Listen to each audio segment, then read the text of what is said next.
welcome back to another episode of the Crazy Stupid Marketing Show, the show where we talk about all the crazy stupid stuff that people do in marketing. And specifically today, we're going to talk about some crazy stupid stuff that people do in pricing. And as I wrote in my post, I would like to remind people that pricing is one of the 4 P's of marketing. And so if you are coming to this episode and thinking, how come we're talking about pricing? That's not marketing. Marketing is not just promotion, folks. In fact, there are 3 other full P's that are related to marketing. 3 of which we're not talking about today. We're talking about pricing today with my very good friend, Filip Fucic, who knows all the things that I think anybody needs to know about pricing. So follow him on LinkedIn for all the information.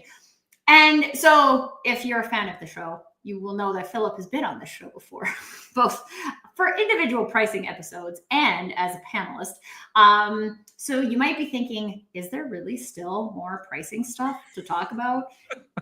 And yes, we have just scratched the surface, my friends, on the pricing conversation. We're going to continue to scratch the surface today. So before we get into that, if you are joining us for this conversation today, this is not just an opportunity for Filip and I to chat, which is something that we love, but we would also love for you to get into the conversation. So if you are joining us live, whether that's on LinkedIn, YouTube, Facebook, wherever you're at today, there's this fancy little comments section that is available on your live. So please feel free to get into the conversation. If most of us have some kind of experience in pricing, so please feel free to share that experience. But if you have specific questions as well, please feel free to share those insights, perspectives, comments of any kind. Although I don't really care about what the weather is like where you are today, just to be honest. Lots of people call for that, and that's not what we're here to talk about. But if you have pricing ideas, questions, thoughts, all the good things, please feel free to pop them in the comments. And today specifically, we're talking about guilt and fairness and what these things have to do with pricing and, dare I say, the mindset that goes into us setting our prices. So specifically, we're focusing on that area of the conversation today. So if you have specific things related to that, but also if you have other things, feel free to pop them in there and we'll either answer them during the show or answer them after the show. All right. With that intro, Filip, can you give us a little bit of back for the people who don't know you, even though you've been on the show a lot? Can you give them a little bit of background on who you are and why you ended up focusing on this one specific P, pricing? So hi everybody. I'm Filip Fucic. I'm in Croatia, and I'm from Croatia, and I work as a pricing mentor for people all around the world because pricing is one of the less discussed P's, and what ends up happening is that people get everything else in order, and then they don't really have a business because they work hard and they have a lot of clients and not a lot of sleep, and their sanity erodes, and then they end up saying, I can't do this because there's something missing, and there is. Right? Just one thing? Well, if you roll it all up to pricing. Of course. I would say I focused on this area for like good part of the decade now, but the more I talk about it and the more I write about it and the more I dive into it, the deeper it gets. So first time that I was here on the show, which was a while now, if you ask me, can we do an episode on guilt and fairness, I would say, yeah, I can do 10 minutes. Nope. we can absolutely do a whole thing about this now. Just to circle back on the marketing and promotion, right? Just to touch upon the other. I usually say promotion and marketing is like surgery in medicine. So it's the most famous part, it's the most painful part because advertising costs the most, right? Mhm. Um, and yes, it can solve some tough problems, but not every problem should be prodded with a scalpel first, right? And not Facts. every problem in marketing can be solved with advertising. And sometimes you can cut all you want, you're not going to do anything productive. So let's step away from that lid. Uh, This sounds terrifying. This is yeah, not yeah, like yeah, yeah, really yeah. fun. Go. Advertising is terrifying. I agree. Uh, kudos to people who can do it. Anyway, no, seriously. All right, if Um, you're advertising something and you haven't thought about the P that is pricing, then you could get caught up in a bunch of not great stuff, crazy, stupid stuff, dare I say. absolutely. So, I get a lot of questions. So since pricing is not really talked about, we kind of, we hem it in. We don't really talk about that. We don't talk about the mistakes that we make, and we all make mistakes in that. I have. Philip helped me fix them, by the way. Yeah, well, Just saying. I made even more, so I can talk about them. Now, that's the only reason, I swear. Yeah. uh, anyway, so one of the more prominent questions, and this is why I suggested this to be a topic about authentic pricing, is right. People don't really feel authentic when they price. Do they feel anything when they price? I feel I like a think lot of so. people just copy pricing because Oh, they don't sure, really know sure. what to do. Absolutely, and we talked about that last time, Mhm. right? Common pricing since technique since the dawn of the internet is either guesswork or copying other people's guesswork. But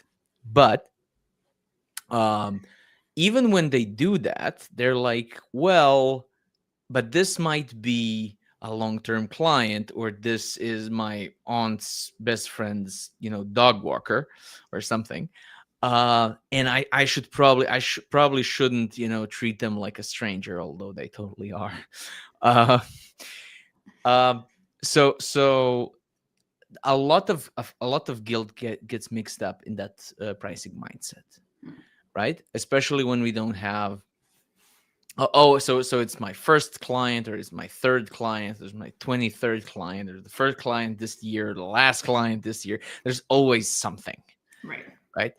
And then the fairness part is very tricky when it comes to expertise based services, which is my specialty, as you know, um, because there's not a lot of direct cost. Mm. And at least, you do advertising online, and there's stuff you gotta pay.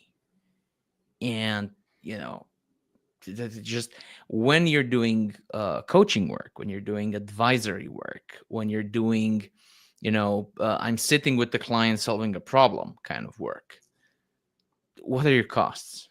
Your electricity, you would be paying that anyway, right? And the Mhm. internet and what. And then you can't, and you don't want to work for basically nothing. So what are you basing your costs on, and is this being fair? Mm. And the first main thing that I want to share today is my view of what a fair price is.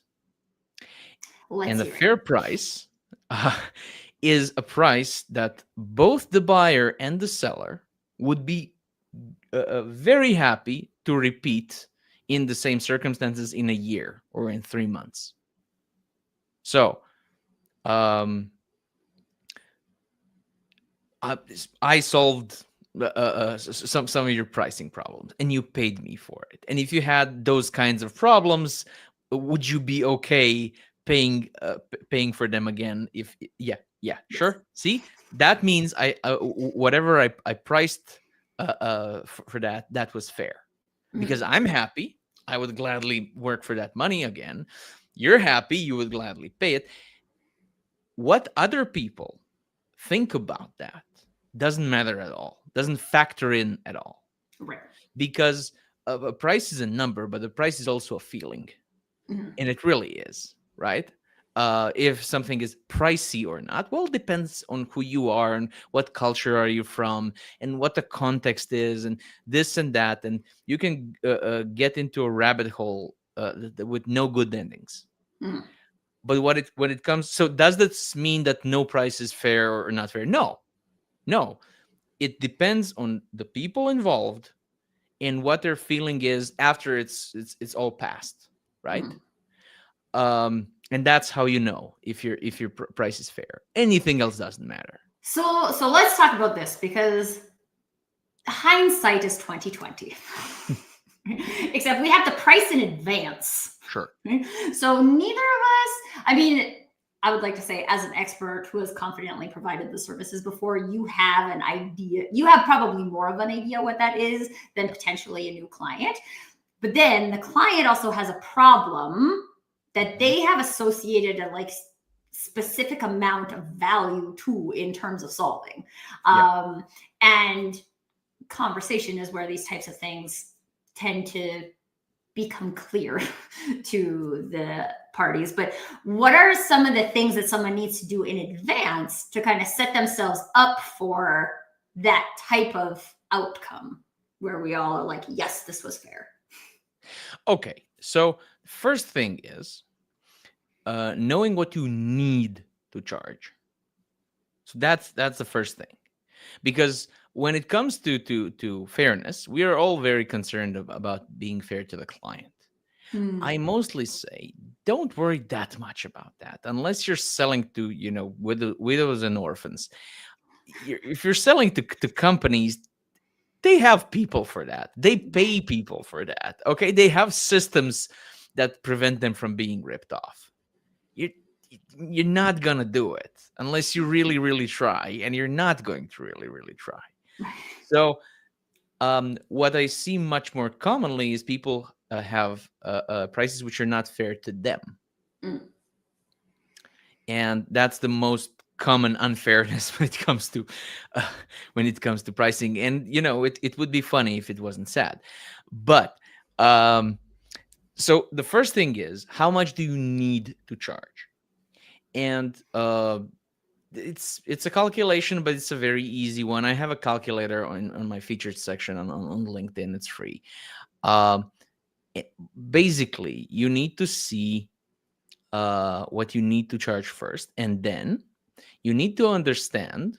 You need to ask questions until you understand, until you get like a good grip on what would it cost them to not work with you. And yes, that's relevant, Mhm. right? That's relevant, because in my view, things are good or bad, valuable or not valuable, depending on realistic alternatives Mm. that can happen. So, if a client can just not do that and nothing happens, then it's not going to be very valuable to them. Whatever you do, you can spend 100 hours working for something, but if they don't really care if it happens or not, then it's not really valuable for them, Mm. right? And sometimes it's very easy for you to do, and it's do or die for them. Their Mm. businesses hangs in the balance, their marriage hangs in the balance, their sanity hangs in the balance. I've seen all of the above. um, it's not about how much you're going to have to grind to do Mm. that. Nobody wants your sweat, right? Not really. No, Yeah. nobody really cares about that. Most people try to avoid sweat. This is Yeah, why deodorant was invented. exactly. So once you know these two things, now you you are able to grasp what you need to do in order to offer a price. Mm. um so how much you have to charge and how much would they pay anyway, Right. and then you can say, okay, uh I can charge them 100% of what they would pay anyway, or 80% or 120%, because this is going to be much better for them. or three times that if when people ask me how do I set my price, I usually talk about how fast my clients get a turnaround. Mm. I don't talk about 120 pages of stuff that they work with me, or the sessions or this or that, because even if it took me more, it wouldn't be more valuable for them. And even if it took me less, it wouldn't be less valuable for them. Mhm. Right?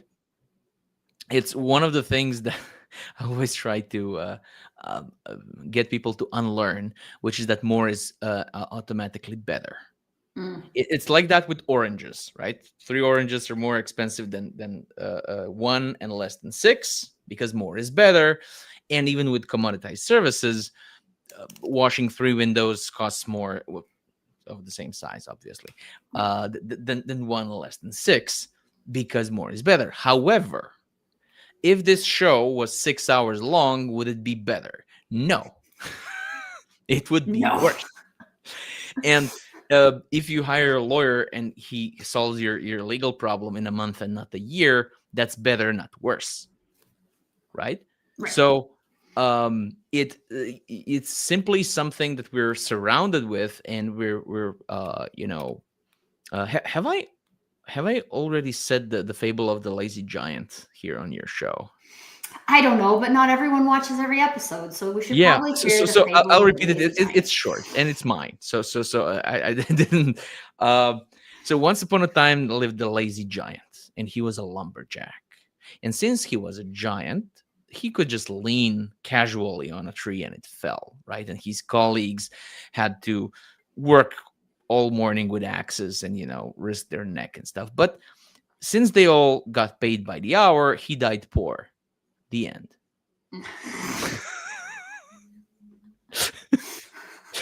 So don't get paid by the hour, kids. Don't be the lazy giant.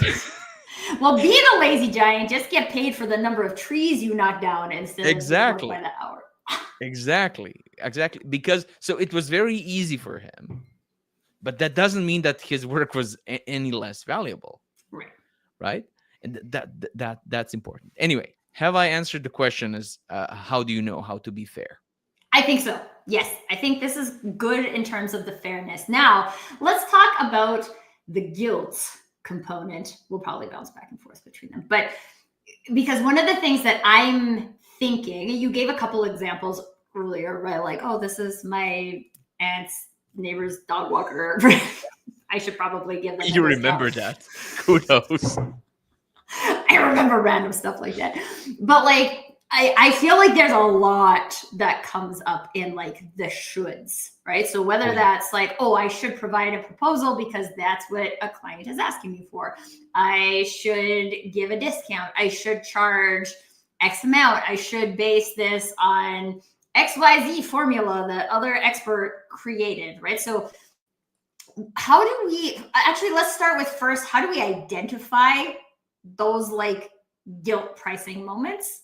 And then stage two, how do we address that? So we're not creating our price based on that, but we're creating our price based on something else, say fairness instead. Sure. I mean, huh.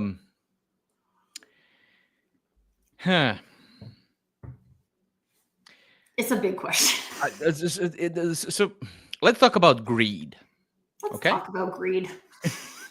Because greed and money goes together, and Well, pricing yeah, has to do with money. I'm definitely not somebody who will tell you that ethos of greed is good is good. No, it's bad. Because greed is greed. It's a sin for a reason. We are However, not Gordon Gekko on the show. yeah. That If being you said, don't know that reference, sorry, watch Wall Street. Okay. That being said,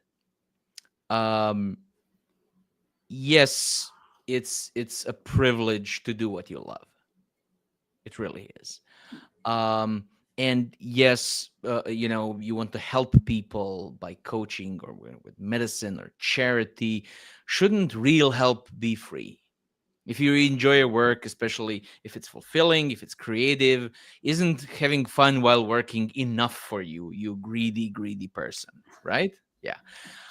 Um. So you have to I feel understand. like there's a scale here So that we should reveal. trust me on this. I was raised Catholic. I know a lot about guilt. Right. It's what we do. Okay. Um. So I think yes. this, but I'm really interested in diving into this because I also feel like there's a lot of people I know who work in nonprofits, and like I Mhm, feel like this like contributes to a huge level of burnout as well, which mhm. just means that those resources become not available anymore. So, like, keep going, my friend, keep going. Look, exploiting is evil. Amen. However, um, I think that the main idea is that if your work is important enough to need skilled professionals rather than hobbyists, hobbies in their spare time, can they do it? No. Okay, so you mean you need professionals to do that? Well, professionals have a profession, meaning that they need to provide that this activity needs to provide for their living Right. standard, right? So if you need professionals doing that, then those people need to be paid because they need to be professional in it. Right. So if something can be done by hobbies, some things are done by, some charity work is done by hobbyists in their spare time when they can, when it's not raining. However, if you need to count on somebody Mm. doing something like that, there's difference between a firefighter and a firefighter volunteer. You have both. You need both, There's a difference right? between a professional like home builder and Hmm. Tracy, who volunteers with Habitat for Humanity. Absolutely. And that's the difference. So if you need people to be professional about this, then those people need to be paid. That has nothing at all to do with greed. Mm. Okay? Mhm. So, yes, governments and institutions should pull money to lighten the financial load for the vulnerable and the artistic, but that responsibility cannot fall on your shoulders Mm. or mine, right? Your expertise, first and foremost, whatever the church says, is not a sin to atone for. Okay, and fair compensation is not an indulgence; it's a fair exchange that allows meaningful work to continue. Mm. And so, whenever somebody feels guilty about charging this or that, I basically say, who benefits from you being guilty, and who taught you to be guilty? Who said you should? Really? Right? You're gonna charge me for that? But we went to college 20 years ago together. How can you do that? Um, My most recent client was someone I met in university. so I had a couple. I charge full price to all of them. None of them are complaining. Fair exchange value.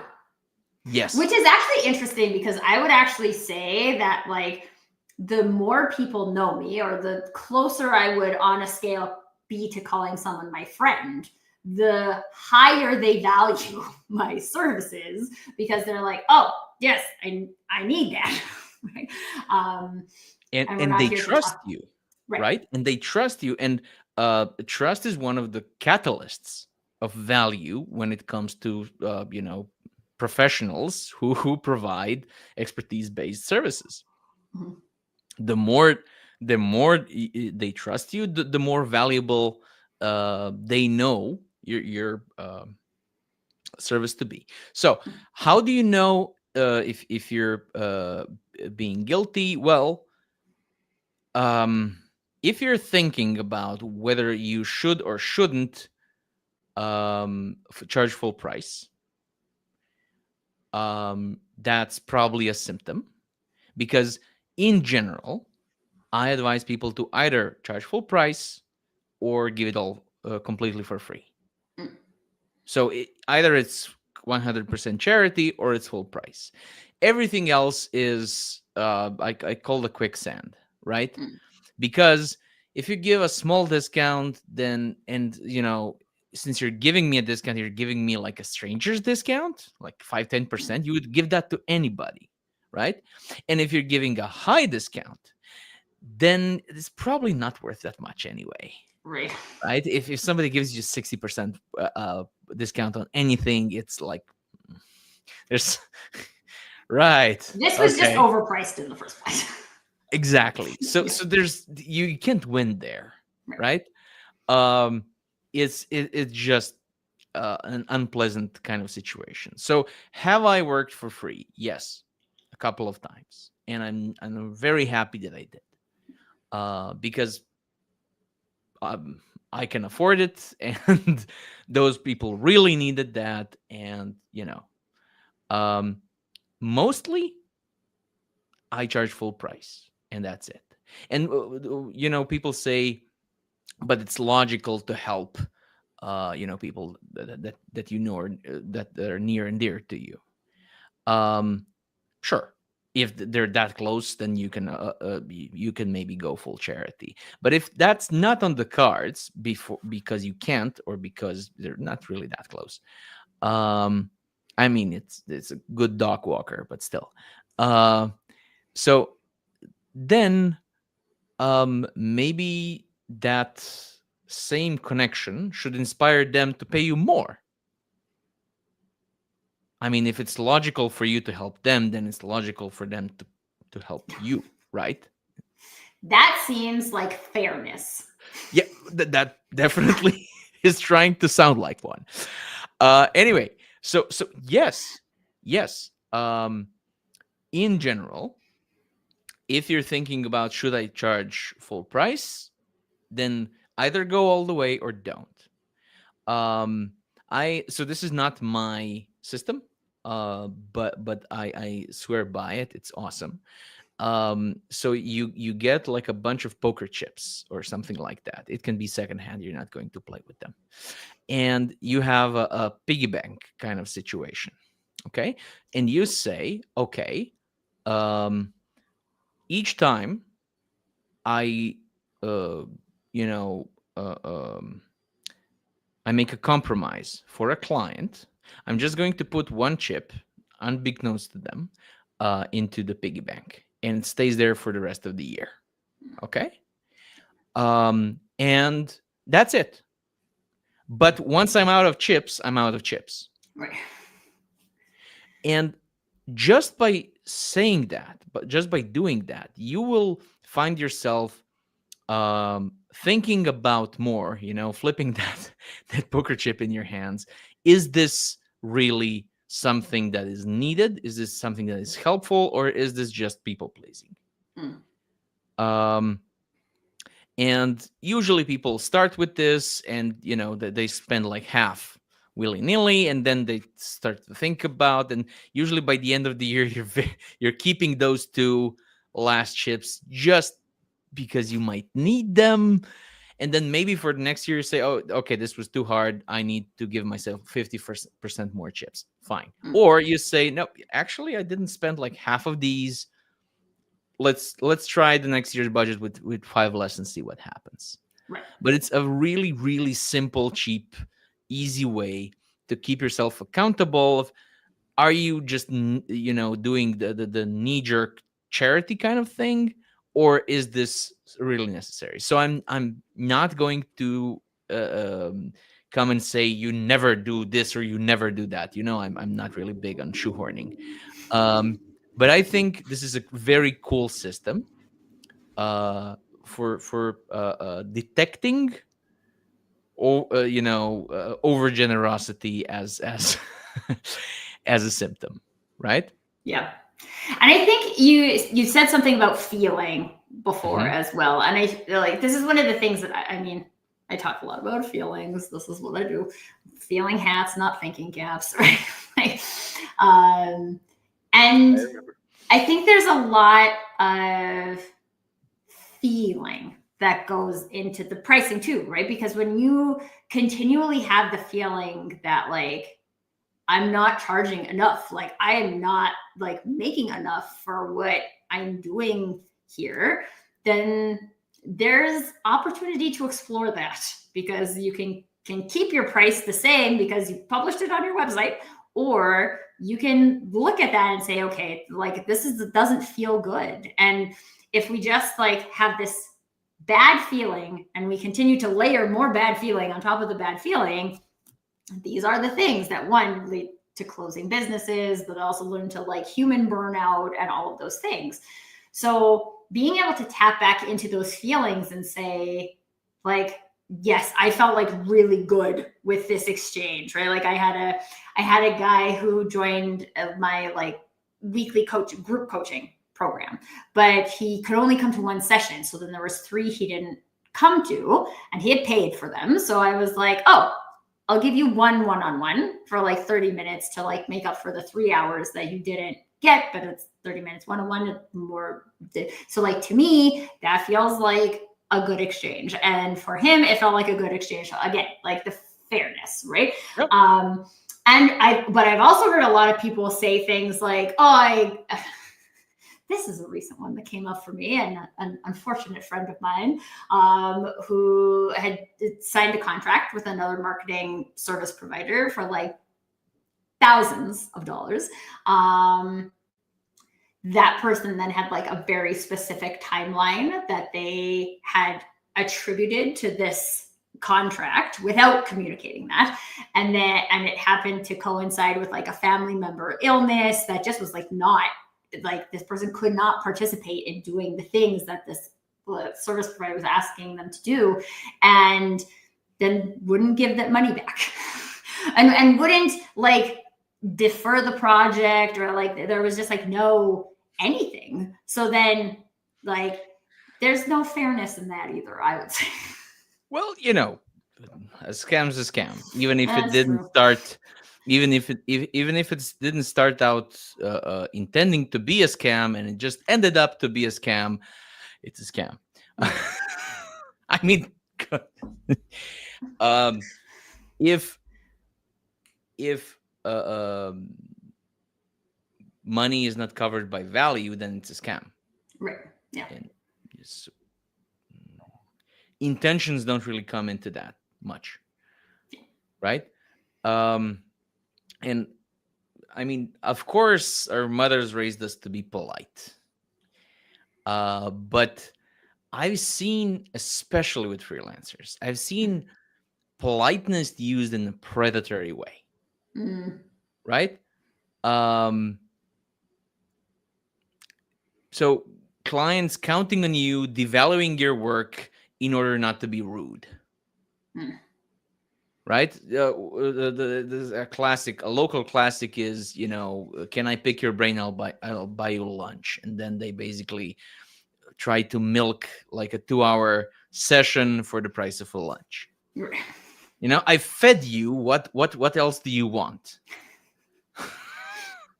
Right? And again, like I feel like this does come back to the fairness, right? Because there might be some, and like you probably would tell, like my dad always tells me not to do this, but I tell most of my friends, if you have a marketing question, then I can answer it in 2 minutes. Then that does not require you to have a coaching session with me. Sure. Now, if you ask me a question that is actually really complex and there's like coaching that needs to go into that, then I would say, hey, like if you would like to deep dive this, then like let's go do that. But this is not just a like simple 2-minute like, oh, you can just change that by doing press this button, press this button, press this button on StreamYard, right? Like I'm gonna answer that for most people because I'm your friendly neighborhood marketer. But like, I also have to be able to like stand up for myself and be like, okay, that now, like, first of all, you don't know unless someone asks, right? Yep. So like, if you don't ask, then you don't know, right? It might be simple enough for me or Philip or another expert to just like answer the question or point you to a resource or whatever. But like, if you don't ask, you can't know. So ask people. But also if you're on the receiving end of an ask and now it is venturing into your, and even if you're like someone bought you lunch and now you're like, okay, like you reached the like free lunch capacity of my coaching And I really think if this is something that you want to deep dive into, like now we have to have a conversation about what that could look like. But we got to maintain our boundaries as well, Yes. right? And feel good about maintaining those boundaries. Absolutely. And so I recently got asked. By the way, the main free value that people get of me recently, and I'm very happy about it, is they pose questions on my LinkedIn posts. I post like 4 times a week, and there's usually a bunch of people coming in and asking actual questions and getting actual answers. And I'm really having fun with that, and I get a lot of inspiration for my other things that I write because of it. So it's a quid pro quo. I'm very happy to do it. And recently I got one which said, what do I do with clients asking for magic wand solutions, right? Could you just and my favorite phrase is, it's not magic. So Philip probably has a better answer to that question. Maybe in some cases. So the first thing is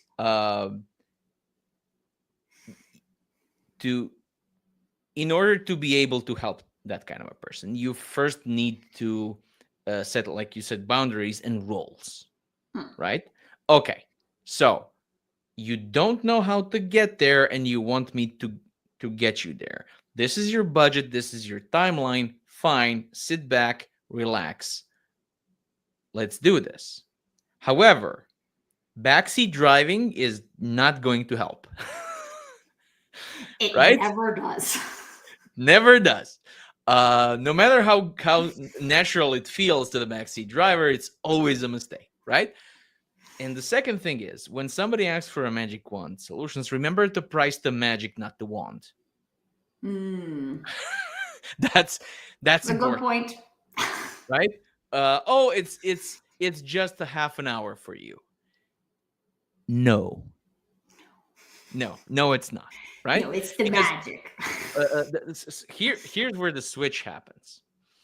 People ask you these things because of the work that you did in the past for somebody else. It's called experience, right? It's called your legacy work. It's the 20 years of experience that you have. This is why they came to you, not to somebody else. But then when they're trying to pay just for the half an hour of benefit that they got from your experience. No, we're not going to disregard the very thing that you have chosen to ask me and not somebody else. Right? We're going to very much keep that in mind when we set the price. Because otherwise they can like guilt trip you into, well, it's just half an hour. I think I definitely talked about the word just. So I don't want to go overboard there, but I teach my kids and anybody else who wants to listen. You can say just for something that you will do or can do or anything. So I can minimize something that I will do, but I can't say that for somebody else. Tracy, could you just translate that? Right? Maybe it's just for you and maybe it's not. So I teach my kids it's literally impolite to say just for somebody else's work. So I will just get you this glass of water. That's fine. Could you just pass the salt? No. Because maybe you have arthritis or maybe you're depressed or maybe there's something. So although it seems to me like it should be nothing to you, I don't have the right to assume that. Right. And I think that that's a very healthy boundary to keep. And I think whenever you have a client, both asking for a miracle and minimizing your effort, that's not going to work out. You just, walk away whistling and you dodge the bullet. I'm just trying to think of that quote from The Princess Bride, right? And it's about like, if you rush miracles, you get rotten miracles. Something like that. Like, you want this magic? Like, this is what goes into the magic. I'm thinking like Polyjuice Potion, because I have a Harry Potter cup today, right? Polyjuice Potion, according to Harry Potter lore, it takes a month to make it. You can't just like have Polyjuice Potion. You have to make the Polyjuice Potion.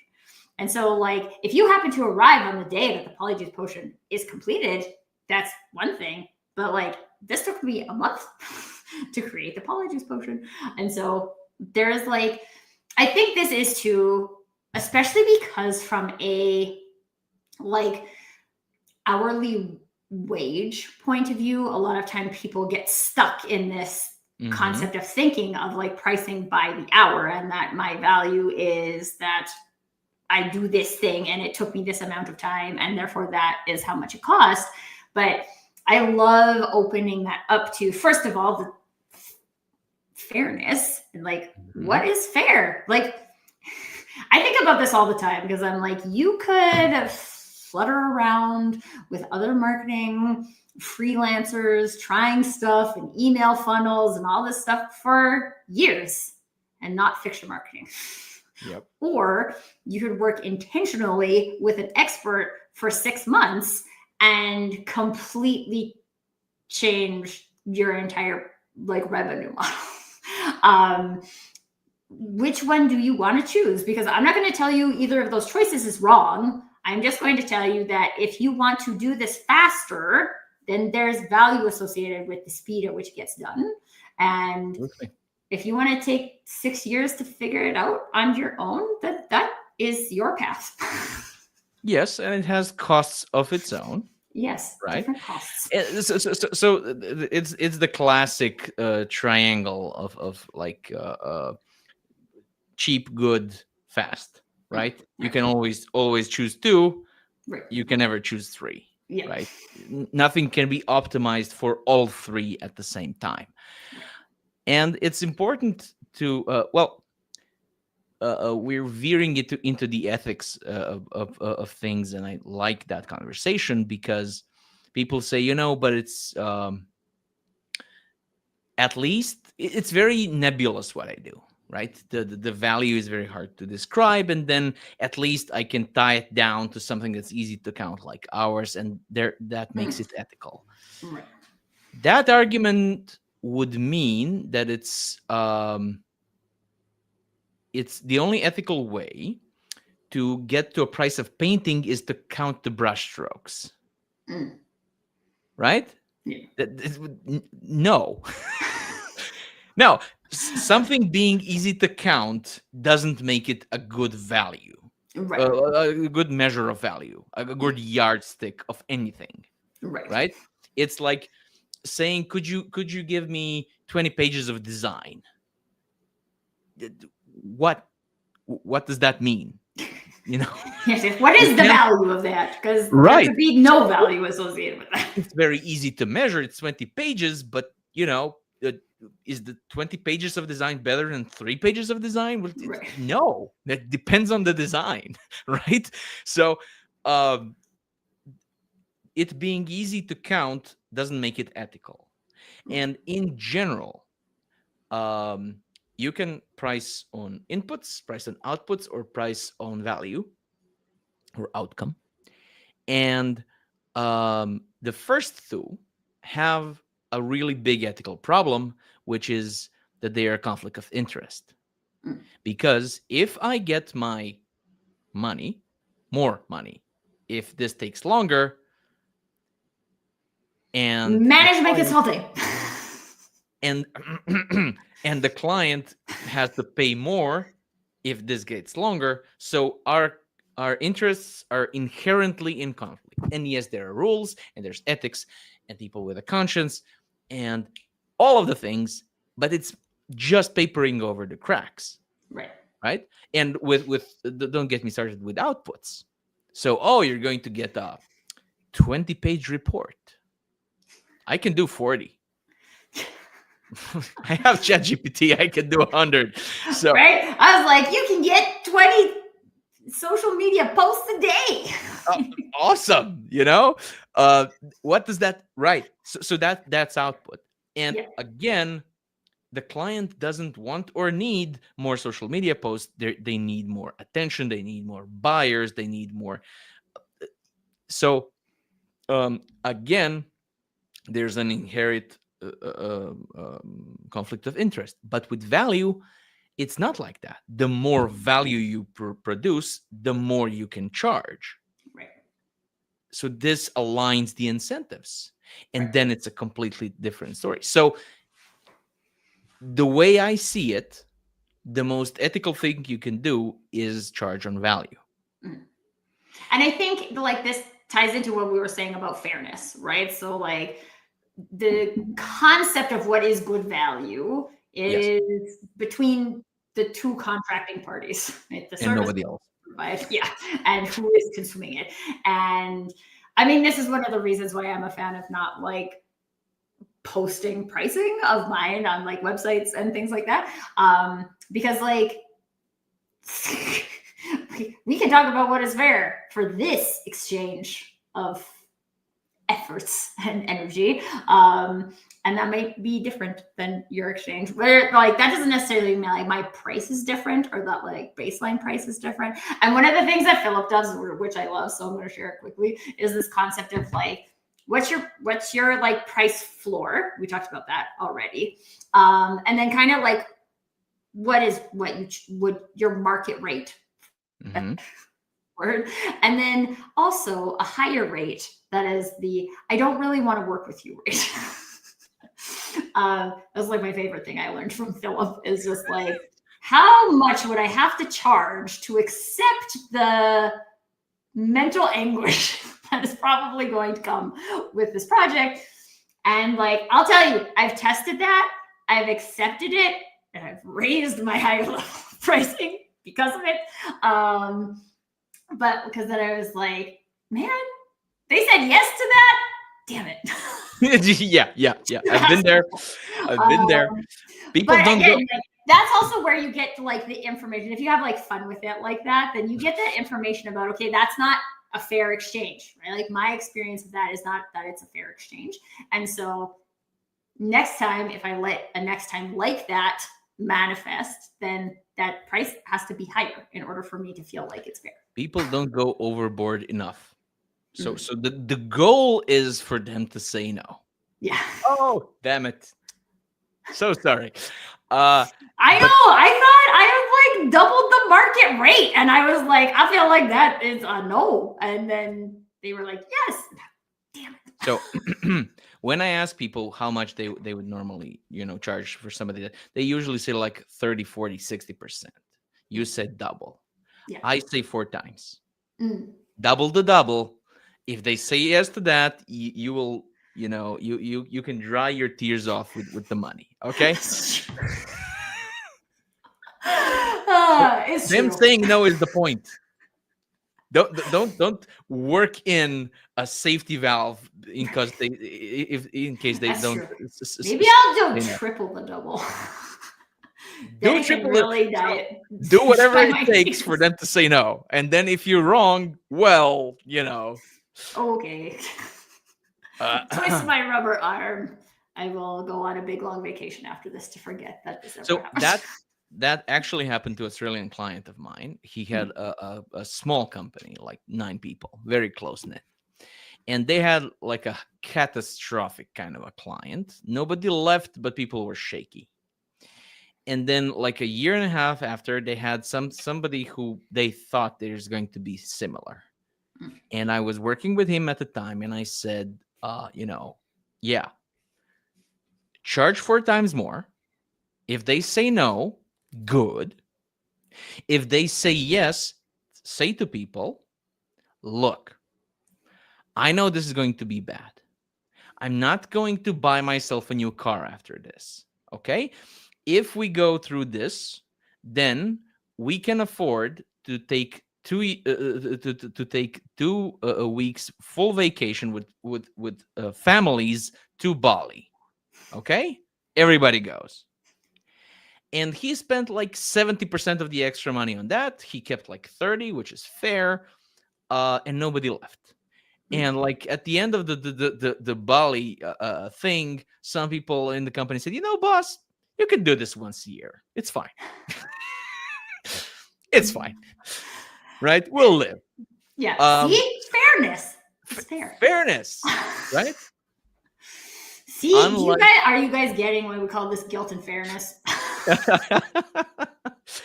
uh, one thing that is important, as you say, people are used to hours because they used to work for hours because that's fair. Your client is not your boss.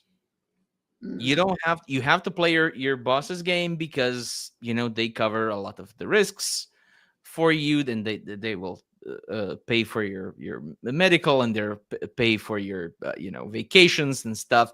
Your client will do neither of these things with a smile, right? So it's not the same thing. It's really not, and it shouldn't be. So you don't have to play their game. You can confidently draw up boundaries. You can reframe the situation and clarify it, because they often try to impose this, not because they're evil necessarily, but because it usually works. So there's no malice in it. It's, as they say, it's just business. It's just how they're used to things working. However, if you are not a commoditized service provider, if it matters, if it's you or somebody else, then you are in a position to help them see how they could do better next time with you, at least. And there's this perspective of no, that's not how it works. You demand the impossible and do it now, and then everybody scrambles because you're paying for their electricity bill. No. One thing that is very important for people to realize, I remember talking about this to you, is how much. So when you have a boss, your boss pays you 100% of your yearly revenue, mostly, right? For your clients individually, each of them pays what? 10, 5, 4, 20% of your yearly revenue. That is a completely different picture. Right? So it feels similar, but it's absolutely not the same. I think this is interesting too, even to think about, because there are a lot of people who have maybe like one big contract or just like a couple of clients that are kind of most of their one basket scenario. And so it can get to feel like you are more dependent on those types of things.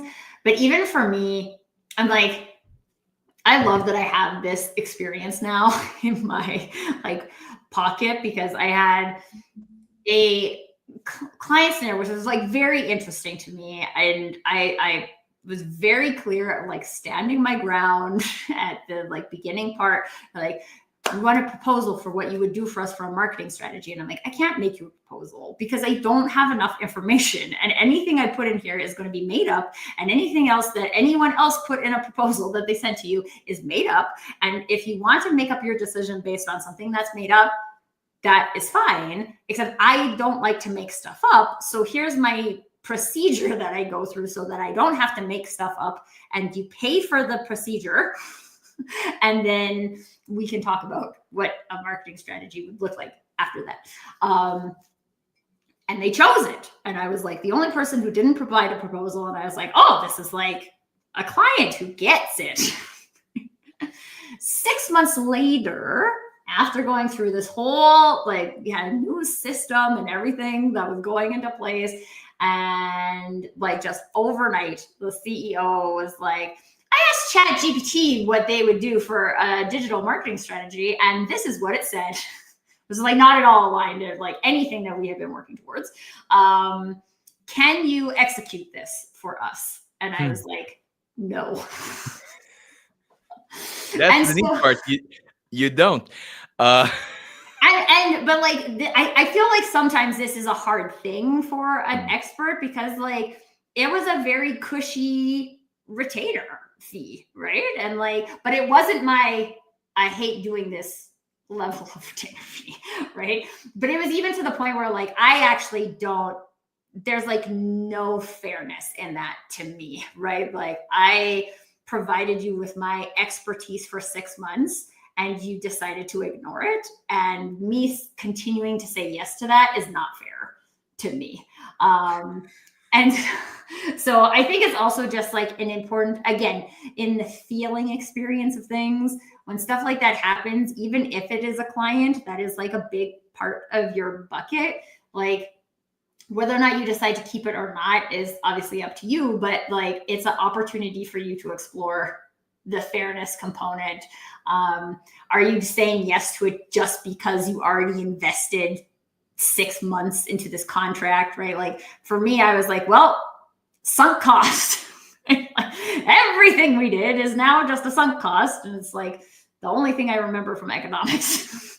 But like, I can't, I could keep building on like, you just threw everything away that I believed in, that I created here. And I'm supposed to feel good about that and just like do what you want without even talking about it. Like that doesn't feel fair. So again, this is opportunities as experts to say like, I think it's part of our responsibility to say no sometimes too. If I could wish if I could wish a really well-meaning wish for you and me and everybody listening to this is, may you experience a calm and polite no to a client that's offering you money to do something, and you say, just like you, that No. no. It is one of the more empowering things that can happen in a person's life. And I really do mean it, right? Yeah. Because firstly, it confuses clients to no end. But I think sometimes it's the only ethical thing to do. On the other hand, there's a difference between sustenance work and growth work. And some things which are completely fair in one are not the other, even if nominally the work is the same. I'm going to give you an example. I work with translator who also has a community of translators. And I told her about a YouTuber that does anime something, and he offered like publicly on his channel, whoever wants to translate the anime to their local language, whatever it is, he's willing to give 70% of the proceeds, what he gets from YouTube, on these videos to the person translating. But otherwise, don't. If he makes nothing, you make nothing. Right. Now, I sent that to her, and she said, well, it's all work for maybe no pay. And I said, yes, if you're a translator trying to do other things, then yeah, that's a really bad idea, because this you need this money to keep your lights on, and this is of no particular interest to you. It's just a job, right? But if you're somebody who really likes anime and you want to make a name for yourself, or you want to grow in this direction, then this is a good deal, because you're going to do this a lot. Now, if you can't if you can't pay for your electricity bill, then no, then that's not a good idea. But if you don't need the money for sustenance, but you want this for growth, that is something else. And this is not working for exposure. I'm not talking about that. This is about development. So the development of your skill. This is not going to be taken on by somebody who is, a long-time professional in doing this for anime, but somebody who wants to break into that. That's a really good opportunity. And it's fair because it provides other things than money. But if it's something is sustenance work, then money is the only thing that I want to hear about. No swaps, no favors, right? Mhm. It's either full price or I go do something else, Right. right? And that's a big difference. So when you're Mhm. assessing whether this is fair to you, you have to understand: am I going to grow while doing this, Mhm. or am I just doing this because I can do this and people want to pay for this, but I have no particular interest in developing this further? Right. That's a big difference. Yeah. Well, and again, like it all comes back to this, the whole topic originated from the concept of authentic pricing, right? And all of these things are really based on what is right for you. What do you need for sustenance? What do you need for growth? There's a lot of people who do some of these expert things on the side, right? That's probably falls fully into the growth, unless you are trying to like quit your job and then it falls into sustenance. But again, like the point is that your journey. How you divide those things is up to you. And once you can see those types of things, you can feel into what are you doing from a guilt point of view? Is this feeling fair? How can we move more towards fairness and value pricing than just like copycat pricing? Or I would be a terrible next door neighbor's great aunt's dog. Walk. I tried to extrapolate that backwards, but it broke somewhere. Like I'm a terrible person if I don't give this person a discount, right? Like this is not true. And if you are an expert and that person values your expertise, then your price is now playing in the fairness arena instead of playing in the guilt arena. Professional is the keyword here. If you are Yes. a professional, then this is your profession, which means that you need to be paid for it, unlike a hobbyist. And I that's think the main difference. it's an important thing to ask yourself, right? What am I a professional at? What am I a hobbyist at? I am a hobbyist at baking. I don't charge people for my baking. I bake it for family events and potlucks and things like that. People seem to like it, but like I actually had a friend who always made cupcakes for our work gatherings, and everyone was like, "Oh, your cupcakes are so good. You should make cupcakes." And so she started a cupcake business, and then was like, "I hate this." She like did not want it to be her profession, right? She just wanted it to be her hobby. And so there are things that all of us do that we are just hobbyists at. And if we want to go and donate our hobbyistness, is that a thing? I don't know. Yeah. To our like organizations that we're passionate about or things like that, like go to town. Right? But when you are a professional doing your professional thing, let's go get paid for it. Let's not get in a race to the bottom. This just sounds like everybody loses. Yes. And with that, as you guys probably noticed, and why I keep inviting Philip back to the show, we should go back and see like how long are our episodes on average, because I bet you they're longer than the average. We are done for today, but you can bet that Philip will be back at some point in the future to talk more about pricing. So if there's specific pricing quandaries that you have that you would love to explore on the show, message me or message Philip, and we'll get another episode on the calendar. In the meantime, Philip, where is the best place for people to find you if they want to dive more into the guilt and fairness of pricing? So main place is probably LinkedIn if somebody wants to talk to me. Like I said, mostly people comment on my posts, but I'm known to start a conversation with complete strangers. Tracy, that worked out super successfully. Who knew? Absolutely. One of the most fruitful conversations with a total complete stranger overseas ever.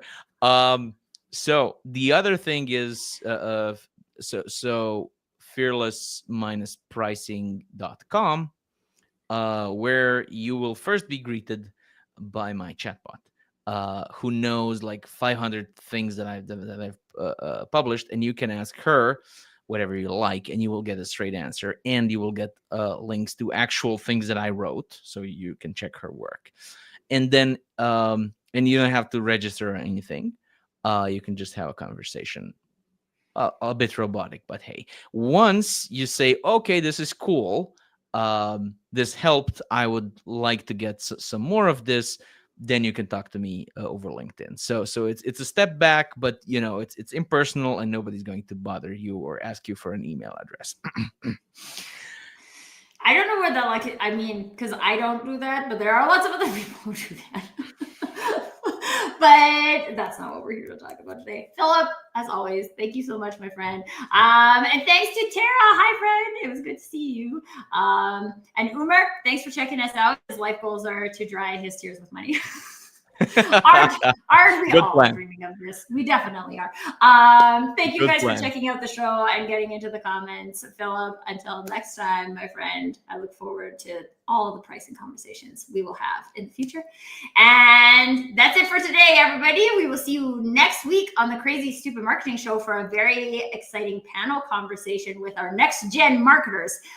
So we're talking to the next generation, young marketers, and what they're seeing for the industry and what they're bringing, and the questions they're asking. So I'm super excited about that. Make sure to check that out. And then quick message to this show is actually going to be moving from Tuesdays to Wednesdays starting in October. So if you happen to be one of those people who have it in your calendar and are like, Tracy, how come you didn't have a show today?